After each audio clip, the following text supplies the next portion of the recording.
Eh, Kalau saya gini Kang, Ya, karena jadi wakil bupati itu hobi.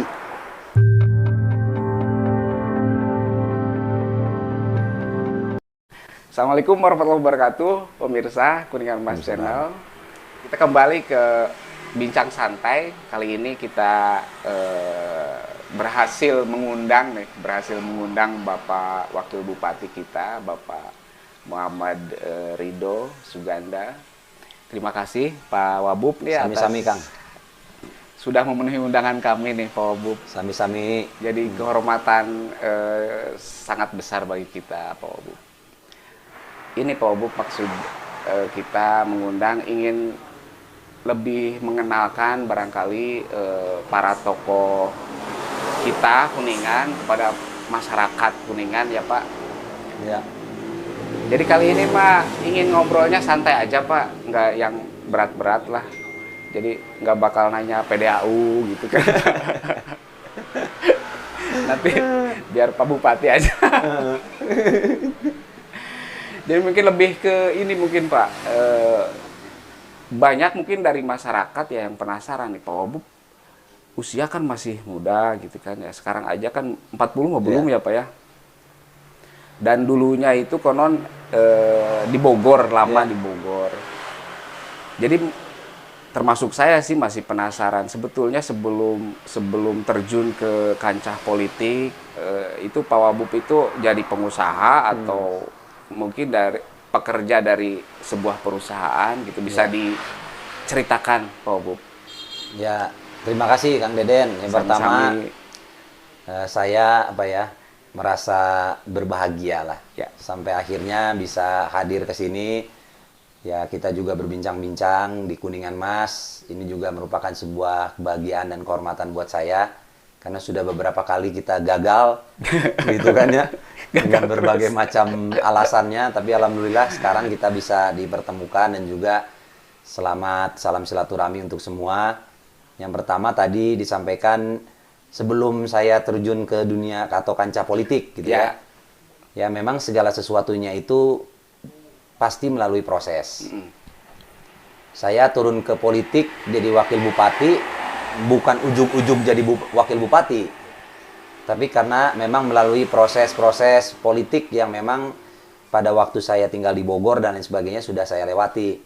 Ya. Nah, karena pada waktu itu saya pernah menjadi ketua KNPI, saya pernah menjadi ketua Karang Taruna, saya aktif di organisasi profesi dan lain sebagainya. Jadi memang saya dulu dari kecilnya, dari sekolahnya udah jadi ketua OSIS, dan masuk kuliah saya jadi ketua BEM.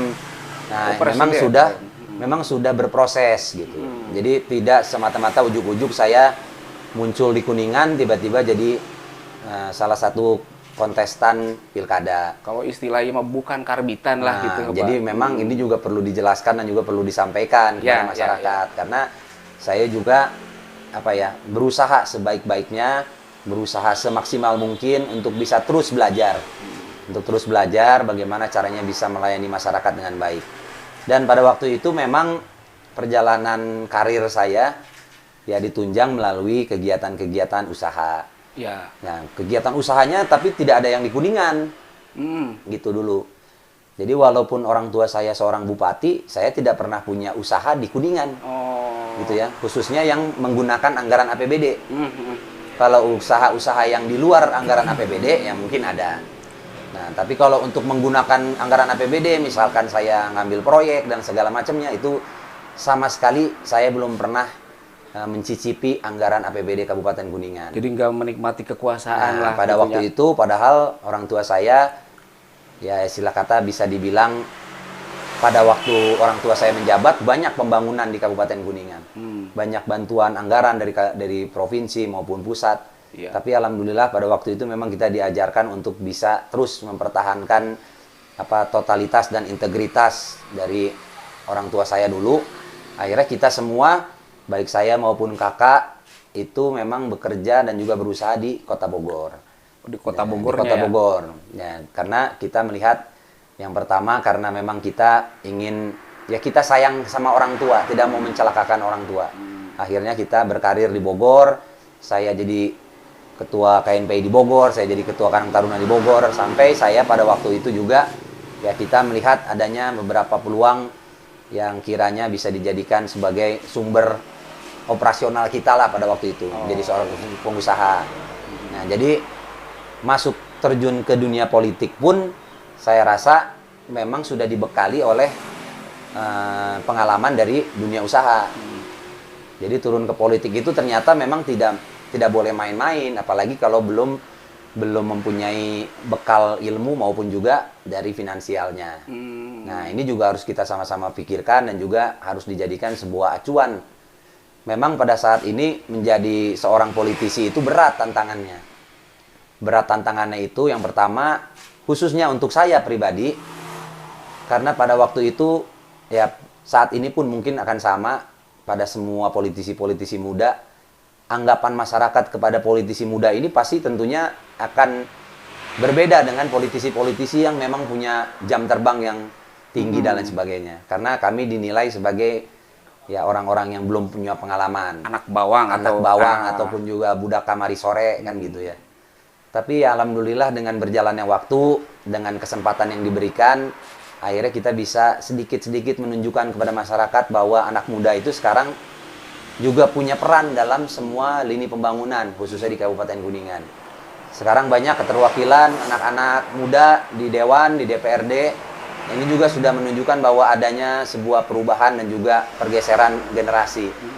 Nah, ini juga perlu disyukuri karena saya yakin di tempat lain, di kota kabupaten lain sangat sulit mendapatkan atau juga menemukan adanya politisi-politisi muda yang mau.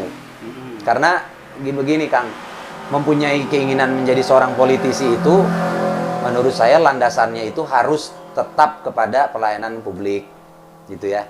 Jangan sampai kita merubah cara pandang kita sebagai politisi, harus tetap itu. Karena kalau kita ingin melayani masyarakat, kita ingin membantu masyarakat, salah satu jalannya adalah politik. Gitu kan? Karena mempunyai kebijakan anggaran dan lain sebagainya. Ya kalau kita mau ngebantu orang tapi nggak ada judulnya juga bingung. Misalkan kita tiba-tiba datang ke satu desa mau ngebantu apa juga kalau nggak ada judulnya bingung. Nah makanya sekarang kita harus sama-sama memaksimalkan. Jadi pengalaman-pengalaman saya dulu di Kota Bogor, alhamdulillah tidak berjauh beda dengan di Kabupaten Kuningan, sehingga saya bisa cepat menyesuaikan dengan situasi. Yang mudah-mudahan aja bisa lebih bermanfaat untuk masyarakat. Artinya kan sudah merasakan seperti apa yang dirasakan oleh yang sekarang ketua KNPI itu kan Kang Yusuf Crot itu kan ya. Terus merasakan juga kayak Pak Elon gitu kan ketua Karang Taruna ya Pak ya.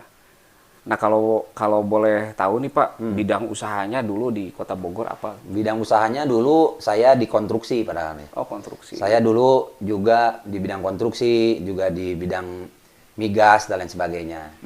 Jadi kita melihat bahwa yang penting ada keinginan dari kita lah gitu ya.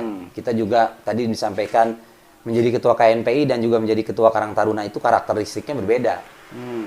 Jadi saya pernah mengalami menjadi ketua di dua organisasi yang mempunyai tugas berbeda. Organisasi kepemudaan dengan dua tugas berbeda. Kalau Karang Taruna lebih kepada gerakan sosial kita kepada masyarakat.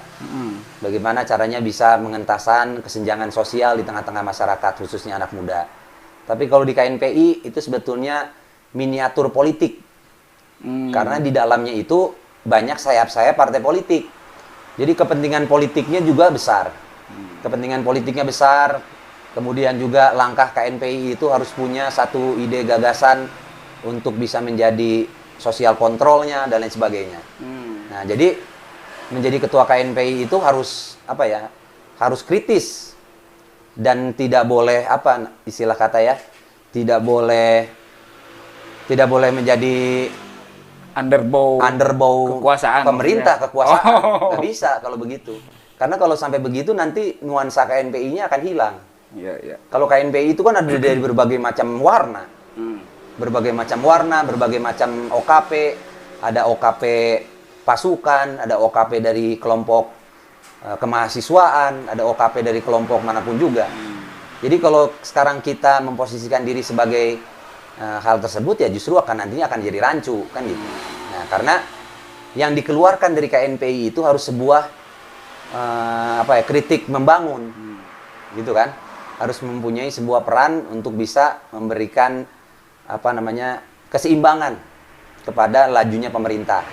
Nah, didasari dengan adanya ya dari sayap-sayap partai tadi, karena partai juga kan pasti punya program, gitu kan? Kita lihat di PDI Perjuangan, kepemudaannya, misalkan keterwakilannya namanya apa, dari Partai Golkar, keterwakilannya di KNPI apa, mereka itu kan pasti punya program untuk kepemudaan. Nah itu harus diakomodir semua. Nggak bisa kita hanya meloloskan satu kelompok saja. Kemudian juga dari Karang Taruna. Karang Taruna ini kita punya tugas. Anak-anak muda sekarang itu harus punya minimal daya tarik mereka sendiri. Karena sekarang itu apalagi karena ada COVID, pandemi, anak muda kehilangan pekerjaan. Anak muda kehilangan semangat untuk belajar, sekolah. Anak muda kehilangan arah karena sudah semuanya terpenjara oleh namanya gadget dan lain sebagainya. Nah, ini juga harus diselesaikan oleh Karang Taruna. Jadi, alhamdulillah dari 2 organisasi besar itu saya mendapatkan pembelajaran sebagai anak muda yang hadir di tengah-tengah masyarakat, tugasnya seperti apa, fungsinya seperti apa. Akhirnya kita bisa menyimpulkan bahwa anak muda itu yang penting ada kesempatan untuk bisa memberikan manfaat untuk masyarakat. Intinya dari yang tadi saya sampaikan, kita juga menginginkan bahwa peran serta dari kepemudaan ini memang harus juga diberikan kesempatan dan porsinya masing-masing. Gitu. Jadi organisasi tersebut ya, KNPI, Karang Taruna, seharusnya bukan underbow kekuasaan gitu ya Pak ya? Sewajarnya sih begitu ya. Wajarnya ya? Sewajarnya sih begitu. Tapi kan mungkin, kan organisasi kan mungkin butuh anggaran juga kan Pak untuk makanya. Penyelenggaraan programnya gitu kan Pak. Apakah itu menurut Pak Wabub penganggaran dari APBD itu wajar atau mengikat atau seperti apa sih Pak? Menurut saya sih wajib ya, karena pemerintah itu diwajibkan untuk bisa membina generasi muda. Itu sudah ada di undang-undangnya. Ya, gitu kan? Ya, undang-undang kepemudaan lah, mana segala macam itu sudah ada. Jadi kalau organisasi kepemudaan yang terdaftar di Kesbangpol ataupun juga di dinas-dinas kita, itu wajib kita untuk bisa membantu mereka. Ya? Bukan berarti mengikat. Bukan berarti mengikat, tapi memang wajib. Tapi wajibnya itu menurut saya harus diberikan beban. Saya berikan anggaran berapa 100 juta misalkan untuk organisasi A. Mereka kita kasih beban 100 juta itu mohon dipergunakan untuk sesuatu yang sifatnya pengentasan kemiskinan misalkan. Kan gitu kan? Ya. Nah, mereka nanti akan melakukan kegiatannya sesuai dengan menjadi tupoksinya mereka, sesuai dengan ADRT-nya organisasi. Kemudian juga yang bisa membantu pemerintah dalam menyelesaikan masalah, kan gitu. Kan fungsinya organisasi yang ada di Kabupaten Kuningan ini fungsinya bukan untuk menghancurkan pemerintah kan? Iya. Justru untuk bisa membantu pemerintah dalam menyelesaikan permasalahan di Kabupaten Kuningan kan gitu.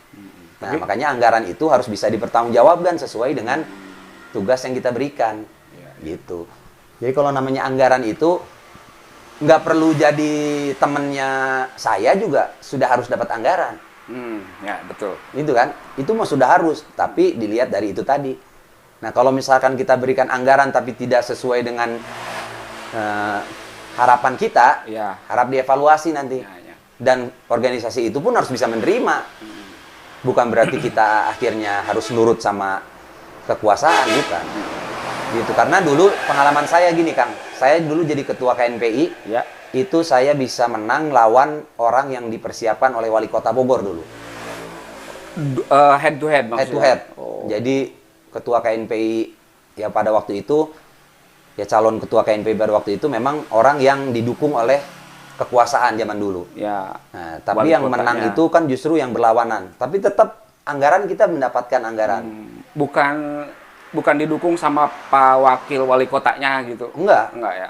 Ya, enggak begitu, karena pada waktu itu kita benar-benar, karena kebetulan pada waktu itu Pak Wakil Wali Kotanya nggak ada. Kosong. Nah, jadi memang kita semua head to head dengan orang yang dipersiapkan dengan kekuasaan. Nah, tapi alhamdulillah pada waktu itu kita bisa mendapatkan, jadi walaupun kita dalam posisi oposisi waktu itu mungkin disebutnya, tapi tetap karena program kitanya itu membantu Pemkot Bogor, ya mereka juga dari Pemkot Bogor akhirnya memberikan satu stimulan anggaran. Sampai-sampai kita dengan pendekatan yang baik dan segala macam, akhirnya kita diberikan satu sekretariat di lahan sebesar 200 meter persegi kalau nggak salah, dengan bangunannya dan segala macamnya. Jadi itu merupakan satu contoh bahwa nggak perlu menjadi orang siapapun juga, yang penting program kita itu bisa membantu pemerintah dalam menyelesaikan persoalan di Kuningan. Gitu. Berarti artinya kalau saya boleh ini ya Pak, artinya penggembelengan diri yang sampai sekarang masuk politik itu emang sejak dulu gitu kan. Dari zaman SMA lah kalau bisa bilang. SMA ya. Nah, cuman kan kita juga masih mikirnya gini Pak, kan Pak Wabub itu dulu jadi pengusaha juga. Yang artinya kalau saya melihatnya kalau pengusaha itu kan dari sisi pendapatan mungkin lebih aman lah. Lebih aman gitu kan. Ya. Jadi penasaran juga, kok Pak Wabub kok pengen-pengennya terjun jadi wakil bupati di Kuningan gitu kan. Sementara sudah aman nih gitu kan. Ya. Kalau saya gini Kang. Ya. Karena jadi wakil bupati itu hobi. Hobi jadinya. Kenapa saya hobinya? Karena saya itu senang ngobrol sama orang. Ya, punten-punten. Saya itu senang kalau mendengarkan curhatan orang. Ya, intinya pelayanan kepada masyarakat itu saya sudah menjadi hobi. Hobi, kebetulan saya digaji kan gitu. Jadi memang, ya keluarga saya juga, termasuk istri saya juga menyampaikan hal yang sama. Kalau dulu mah punya uang berapa juga bebas ya katanya gitu. Karena nggak ada, kita nggak usah takut-takut apa-apa kan gitu. Yeah. Tapi kalau sekarang harus begini, harus begitu. Bari jangan sakit gitu nak. Tapi itu saya jadikan sebagai apa ya? Justru kepuasan batin. Saya pernah memberikan bantuan ke sini, pernah memberikan bantuan ke sana. Kalau ada ketemu masyarakat yang sudah merasakan bantuan dari kami misalkan gitu, dan mereka menyampaikan itu sudah lebih dari berapa miliar harganya. Gitu kan? Kepuasan batinnya itu sangat luar biasa. Walaupun saya nggak usah dikasih apa-apa, yang penting masyarakatnya setiap kali ketemu saya bisa ketawa gitu. Ya. Itu udah merupakan sebuah kebahagiaan buat saya. Nah, jadi memang turun ke politik itu tadi saya bilang, saya datang ke Kuningan dikasih kesempatan menjabat sebagai wakil bupati, saya pergunakan untuk bisa menyalurkan hobi saya dalam membantu masyarakat. Gitu. Jadi wakil bupati hobi ya Pak ya. Nah, kalau gitu kan? Jadi bupati nggak hobi. Ya, sekarang kalau kita bahasakan hobi itu arti katanya luas ya. Karena menurut saya namanya bupati, wakil bupati itu bukan pekerjaan. Oh ya. Jadi bupati, wakil bupati, anggota dewan itu bukan pekerjaan tapi pengabdian. Gitu kan? Kalau pekerjaan tentunya kita harus ada target yang harus kita dapatkan. Kan gitu. Kalau pekerjaan, pendapatannya harus dapat berapa? Ininya harus dapat apa? Ini harus dapat apa? Kan gitu. Ya. Tapi kalau pengabdian itu kan istilah kata dengan rasa keikhlasan kita melaksanakan tugas itu sudah merupakan sebuah pengabdian. Jadi ya apalagi saya merasakan sebetulnya dengan pendapatan berkurang sebenarnya nggak ngaruh-ngaruh amat karena mau gimana pun juga saya rumah dibiayai negara. Ya. Bensin dibiayai negara. Jadi walaupun pendapatan berkurang tapi kan pengeluarannya juga berkurang. Jadi menurut saya sama aja. Dan usahanya juga tetap jalan kan? Dan usahanya juga memang sekarang ini kan saya tidak diperbolehkan untuk mempunyai usaha. Nah, jadi memang sudah dilepaskan semua usahanya, sudah dilepaskan semua. Jadi saya juga tidak ada kaitan apapun dengan perusahaan-perusahaan itu sehingga saya bisa dengan bebas melaksanakan tugas keseharian saya. Saya juga harus bisa terus intinya saya menjabat nggak mau repot ya gitu ya, nggak mau dihantui dengan permasalahan-permasalahan hukum, nggak mau lah saya juga. Jadi hal-hal yang begitu pasti akan kita hilangkan. Yang penting tadi fungsi kita di tengah-tengah masyarakat bisa bermanfaat. Karena kan ya katanya mau bagaimanapun juga orang yang paling baik itu harus yang bermanfaat untuk orang banyak. Betul. Jabatan apapun ya Pak ya. Kalau misalkan bupati pengabdiannya kan berarti lebih luas lagi gitu kan ya Pak. Ya itulah. Ya kalau bupati itu kan pengabdian, dia punya kebijakan yang absolut mau gimana pun juga. Ya sekarang tinggal kita memahami ya Pak Bupati dan juga semua jajarannya harus tetap pada tujuan yang sama gitu aja. Karena kita tidak menginginkan ada permasalahan-permasalahan hukum apalagi di Kabupaten Kuningan, jangan sampai ada lah. Kenapa kalau ini pertanyaannya agak-agak ini Pak. Dulu kan pernah jadi ketua BEM, ketua OSIS, ketua KNPI, ketua Karang Taruna. Pernah nggak sih Pak jadi wakil ketua KNPI gitu? Sebelumnya saya jadi bendahara KNPI. Oh, jadi udah ini ya. Jadi memang sebelum jadi ketua Karang Taruna, jadi wakil ketua Karang Taruna. Nah, sekarang saya menjabat Korwil 3 Provinsi Jawa Barat, Karang Taruna. Jadi memang kekarang tarunaan ini sudah mendarah daging. Ya. Saya bisa berbicara di depan orang banyak, tentunya pelatihan-pelatihannya itu ada di KNPI, ada di Karang Taruna, dan lain sebagainya. Jadi alhamdulillah proses itu berjalan dan juga alhamdulillah proses itu tidak akan membohongi hasil. Gitu. Oke, mungkin Pak, sekarang kan temanya memang santai, tapi tadi agak-agak ini. Jadi kembali lagi mungkin Pak, ini sekalian ini juga mungkin Pak ngasih pesan kepada generasi muda lah Pak. Yeah. Bukan berarti harus seperti Pak Wabub kan gitu. Jadi semangatnya, inspirasinya seperti apa gitu kan Pak. Jadi pesannya nih buat generasi muda Kabupaten Kuningan. Jadi anak muda itu kudu loba kahayang intinya gitu. Kudu loba kahayang. Nah, jadi kalau anak muda sudah tidak punya banyak keinginan, ya kita pasti pensiun aja jadi anak mudanya. Ya. Karena kalau waktunya kita sekarang mau salah, kita mau keliru, kita mau salah langkah, kita mau ini waktunya sekarang. Gitu kan? Mumpung masih muda kita. Jadi untuk bisa membalikan kondisi ini masih banyak waktu. Kita mau usaha apa, lakukan sekarang. Mau coba-coba usaha apa dan segalanya. Yang penting jangan coba-coba yang aneh-aneh, kan gitu. Yang aneh-aneh. Nah, mau coba usaha ini, mau coba usaha itu. Kalau gagal, waktunya sekarang. Karena nanti pada waktunya kita nanti masuk ke usia yang lebih lanjut lagi, pasti tidak ada waktu untuk bisa membalikan kondisinya. Nah, karena sekarang kita dari teman-teman kita, saudara adik-adik kita di SMA, temukan potensi kita. Temukan potensi kita itu pada saat SMA misalkan. Kita berbakat di bidang politik, di bidang seni, di bidang apapun juga, olahraga segala macam itu ditemukannya pada saat kita di SMA. Jadi terus potensi kita gali terus, apa yang kira-kira akan menjadikan kita jauh lebih baik lagi. Nah, nanti ke depannya seriusi bidang yang kita yakini, insya Allah apapun juga itu pasti akan dapat kemudahan. Dan juga kalau mau punya contoh, bagus. Tapi nggak mungkin kita akan bisa seperti contoh kita. Figur itu ya. Nah, gitu kan, nggak mungkin. Karena mau bagaimanapun juga, garisan tangan dari Tuhan itu nggak akan sama sama kita. Kan gitu. Ya, minimal apa yang dulu beliau lakukan, kita lakukan untuk kesuksesan. Tapi nanti hasil akhirnya itu pasti tidak akan sama. Karena kita sudah punya sejarah kita sendiri, terus juga kita punya kemampuan kita sendiri lah. Jadi mudah-mudahan itu bisa menjadikan sebuah penyemangat, karena anak muda di Kuningan sekarang saya lihat belum tergugah keinginannya untuk terus berubah dan juga untuk bisa menunjukkan perbedaan. Anak muda itu harus bisa punya sikap untuk bisa merubah dan memberikan perubahan di tengah-tengah masyarakat. Jadi kudu loba kahayang. Kudu loba kahayang. Nanti nama gitu. Kudu hayang nyobaan itu, usaha ini, pengen belajar ini, segala macamnya. Makanya Pak Wabub kan dina olahraga kayaknya. Basket, main bola, segala macam gitu. Nepak bisa, Pak. Badminton mah teu bisa ya nama. Aduh, tang-tang teh.